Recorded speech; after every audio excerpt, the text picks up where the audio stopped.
তো good morning সবাইকে। সকালবেলা ফ্রেশ হয়ে রেডি হয়ে গেলাম। রেডি হয়ে এখানে আমরা টিফিন করতে বসে গেছি। আমি টিফিন করে বেরোবো, তো প্রায় আমি এখানে অল্প স্বল্প রেডি হয়ে গেছিলাম। তো এখানে টিফিন সবাই খাচ্ছে আর এদিকে পূজা সবাইকে তিলক লাগাচ্ছে, কেন কালকে তিলকের ওটা আমরা ঘরে কিনে নিয়ে এসেছিলাম, তো বাইরে কেন লাগাবো, ঘর থেকে রেডি হয়ে বেরোচ্ছে। তো সবাই এখানে রেডি হয়ে গেছে, আমিও হয়ে গেছি। তো আমিও একটা তিলক এখানে কেটে নিলাম, যেহেতু সবাই করেছে।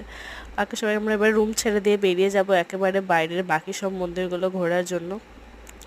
তো সবাই রেডি হলেও পূজার রেডি হতে সব থেকে বেশি দেরি হয়, তো ওই লাস্টে রেডি হচ্ছে। তারপর আমরা বেরিয়ে গেলাম হোটেল ছেড়ে। তো হোটেল থেকে নেমে গেলাম সব সামান টামান সব আমাদের যা লাগে ছিল সমস্ত কিছু নিয়ে। তো হোটেলের রুমে চাবি দিয়ে একটা টোটো বুক করে নিলাম। টোটো থেকে আমরা সমস্ত জায়গায় ঘুরবো। এই যে টোটোওয়ালা চার্ট দিয়ে দিয়েছিলো কোথায় কোথায় যাওয়া হবে না হবে, তো সেই হিসেবে আমরা বেরিয়ে পড়লাম। তো এখানে সব কটা মন্দিরেতে ফোন অ্যালাউ নেই, তো কোনগুলো দেখাতে পারবো জানি না। ঠিক আছে, চলো নেক্সট ভিডিও দেখার জন্য চ্যানেলটা সাবস্ক্রাইব করে নাও।